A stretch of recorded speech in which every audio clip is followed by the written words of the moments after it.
اگر چاہتے ہیں کہ کوئی ایسا عمل ہو جو رونگٹے کھڑے کر دینے والا عمل ہو، رونگٹے کھڑے کر دینے والا عمل ہو، رونگٹے کھڑے کر دینے والا عمل ہو، اگر آپ چاہتے ہیں کوئی ایسا عمل ہو تو ایک بار سورت اخلاص قل هو اللہ پڑھے، صرف ایک بار سورت اخلاص پڑھے، صرف ایک بار. اور جب پہنچے نا اللہ الصمد قل هو اللہ احد اللہ الصمد. میں یہاں بھونٹ پورا میں کچھ دن رہا اور ایک صاحب میرے پاس آئے، مجھ سے کہنے لگے کہ میرے اوپر کسی نے ایک ایسا کالا جن اور ایسا خطرناک جن مسلط کیا ہے کہ جو میں آنکھوں سے دیکھتا ہوں اور میری بیوی آنکھوں دیکھتی ہے، بچوں کو نظر نہیں آتا، کوئی گھر میں آئے اس کو نظر نہیں آتا، میں آنکھوں میں دیکھتا ہوں. کہنے لگا ایسے دیوار کے اندر چلا جاتا ہے، پھر دیوار سے باہر نکل آتا ہے، چھت کے اندر جاتا ہے اور چھت پھٹتی محسوس ہوتی ہے. ہم ڈر کے بعض اوقات ہٹ جاتے ہیں کہ چھت پھٹی ہے گر نہ جائے، پھر وہ مل جاتی ہے، پھر ایسے چلا جاتا ہے. وہ کالا جن ایسے چلا جاتا ہے، ایسے آ جاتا ہے. کہا کہ اسے کسی نے ہمارے اوپر مسلط کیا ہے. ان کے کچھ مسائل تھے، کوئی آپس میں مسلط کیے، اور کہا کہ وہ جن ایسا ہے ہمیں عبادت نہیں کرنے دیتا، تسبیح نہیں کرنے دیتا، وظیفے نہیں کرنے دیتا، اعمال نہیں کرنے دیتا، ہمارا منہ بند کرتا ہے. مجھے آج بھی اس بندے کے الفاظ یاد ہیں. 2 اس کے ساتھ بوڑھی خواتین تھی، ایک بہن تھی، ایک بیوی تھی، بیچارہ حالات کا ستایا مارا ہوا، کچھ 60 65 کے 70 کے قریب اس کی عمر تھی. کہنے لگا کہ جب میں قل هو اللہ پڑھتا ہوں تو اس کی گرفت ڈھیلی پڑ جاتی ہے، اور جب میں پڑھتا ہوں نا اللہ الصمد، تو کہا کہ اللہ الصمد پڑھتے ہی وہ ایک دم دور ہو جاتا ہے، ایسے جیسے کسی چیز کو کوئی دھکا دے اور وہ چیز دھکے سے ایک دم دور ہو جائے. اللہ الصمد، ایک دم وہ دھکے سے ایک دم کوئی دور ہو جائے. کہا کہ ایسے ہی ہوتا ہے اللہ الصمد. اور کہا کہ بس یہی وظیفہ جو ہے، کہا کہ مجھے مفید ہوا ہے، موافق ہوا ہے یہی وظیفہ. اور کہا کہ بس اب میں صرف یہی وظیفہ پڑھتا ہوں، یہی وظیفہ پڑھتا ہوں. مجھ سے کہنے لگا آپ مجھے کوئی وظیفہ بھی دیں گے نہیں پڑھنے دیں گے، یہی اگر اجازت دے دیں. تو میں نے کہا اس سے بڑھ کے اسم اعظم کون سا ہے، اس سے بڑھ کے پرتاثیر چیز کون سی ہے؟ میں آپ کو یہی وظیفہ دے دیتا ہوں، آپ اسی وظیفے کو پڑھیں. پھر میں نے اس کو ایک ترکیب بتائی، آپ کو ہی بتاتا ہوں، شاید میں زندگی میں پہلی دفعہ بتا رہا ہوں یا پہلے بتائی ہوگی، جہاں تک میری یادداشت ہے پہلی دفعہ بتا رہا ہوں. یہ نہیں کہ چھپاتا ہوں، دعویٰ تو پھر بھی نہیں کر سکتا، بھول جاتا ہوں پھر یاد آتی ہے بازو کا. اب وہ چیز آپ کو عرض کر رہا ہوں. میں نے اسے کہا صرف ایک دفعہ سورۃ اخلاص پڑھ، اول آخر 3 دفعہ درود شریف. رونگٹے کھڑے کر دینے والا عمل، اس کا نام جو میں نے سال سے رکھا ہے، رونگٹے کھڑے کر دینے والا عمل.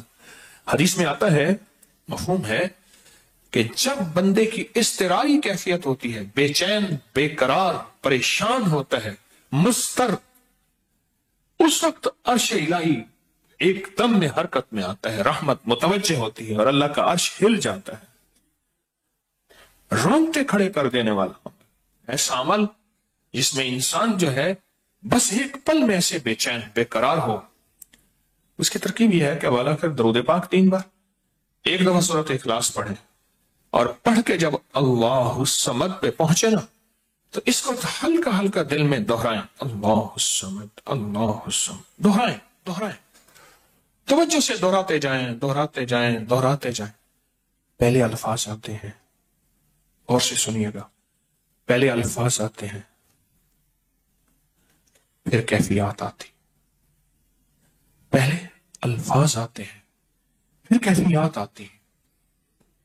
پہلے الفاظ آتے ہیں، انسان پہلے الفاظ سے. بچے کو آپ ایسے لوگوں میں، بچے کو ایسے لوگوں کے ساتھ پلنے کے لیے جو بول نہیں سکتے. بچہ کبھی نہیں بولے گا, وہ کہاں کرے گا, کرے گا, بول نہیں سکے گا, کیونکہ بچہ الفاظ چنتا ہے, پھر وہ الفاظ بولتا ہے. پہلے الفاظ ہوتے ہیں. کسی نے پوچھا, حضرت میرا دل ذکر نہیں کرتا, بس زبان سے کرتا ہوں. کہا مبارک ہو, اللہ نے جسم کے ایک حصے زبان کو قبول کر لیا ہے, اس کو نہ چھوڑنا, ایک وقت آئے گا دل بھی قبول ہو جائے گا. ایک وقت آئے گا دل بھی قبول ہو جائے گا. اس زبان والے ذکر کو نہ چھوڑنا, ایک وقت آئے گا دل بھی قبول ہو جائے گا. اس کو نہ چھوڑنا, اس کو نہ چھوڑنا. حقیقت کہہ رہا ہوں. میں نے اس سے کہا کہ ایک ایسا کام کر, تنہائی میں بیٹھ, اور تنہائی میں بیٹھ کے نا بس صرف تو ہو, اللہ ہو, بندہ ہو. تنہائی میں بیٹھ, اور تنہائی میں بیٹھ کر, تنہائی میں بیٹھ کر آپ نے ذکر کرنا.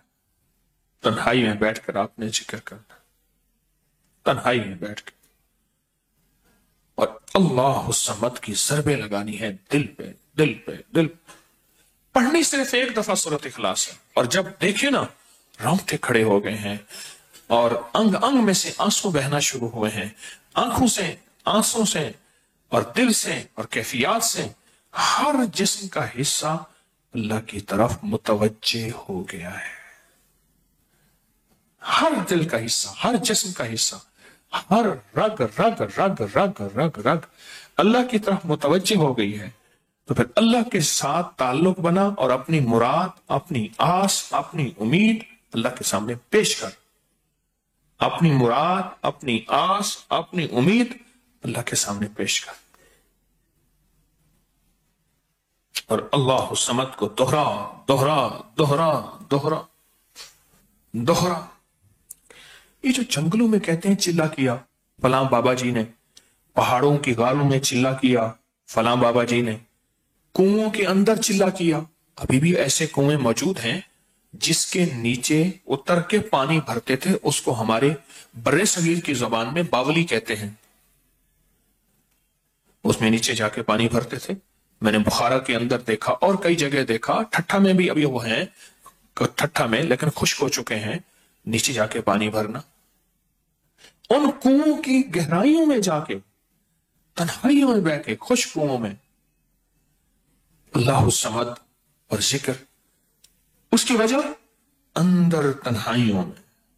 یا پھر کیا کیا, کہا کہ روئی کا تھوڑا سا گیلا کر, اور پیسی ہوئی کالی مرچیں اس میں ملا, اور کانوں میں ڈال کہ کوئی آواز کانوں تک نہ پہنچے. میری اماں رحمت اللہ علیہ کے پاس طوطا تھا, تو اس طوطے کو کلمہ پڑھاتی تھی. رات کو پڑھا پڑھا کے نا اس کے کانوں پہ موم لگا دیتی تھی. میں نے خود دیکھا, کانوں پہ موم لگا دیتی تھی کہ ساری رات اس کے کانوں میں, ساری رات اس کے کانوں میں اور کوئی آواز نہ جائے. جاگ رہے, اور کوئی آواز نہ جائے. اچھا ایسا کرتے رہے کرتے رہے. میں نے خود دیکھا کچھ عرصے کے بعد اس نے کلمہ پڑھنا شروع کر دی. ایسے ہی ہم اگر مشق کر لیں, جانور کی مشق ہو جائے تو اس کو کلمہ زبان پہ آ جاتا ہے. اگر ہم کبھی بھی کسی جنگل ویرانے میں, کبھی گھر کی تنہائیوں میں, کبھی کہیں بھی ایک دفعہ سورۃ قل ہو اللہ پڑھیں, اور ایک دفعہ سورۃ اخلاص پڑھیں, اور ایک دفعہ سورۃ اخلاص پڑھیں, لیکن اللہ الصمد کو بہت زیادہ دوہرائیں. اصل میں اللہ میں نقطہ نہیں, صمد میں نقطہ نہیں. یہ حروف صوامت ہیں, یہ بے نقطہ حروف ہیں, اور ان بے نقطہ حروف میں بہت طاقت بھی ہے, بہت تاثیر بھی ہے, بہت کمال بھی ہے. اللہم اغفر لی ولوالدی وللمؤمنین والمؤمنات والمسلمین والمسلمات. آپ اس وظیفے کو اٹھائیں, اس میں ذرا چنیں کہ بے نقطہ حروف کتنے ہیں. آپ کو ایک حیرت ہوگی, اور آپ کو حیرت ہوگی کہ اچھا یہ کیا ہے. جو طبیب کامل ہو جاتا ہے نا, یاد رکھیے گا, جو حکیم پختہ کار ہو جاتا ہے, جو ڈاکٹر پختہ ہو جاتا ہے,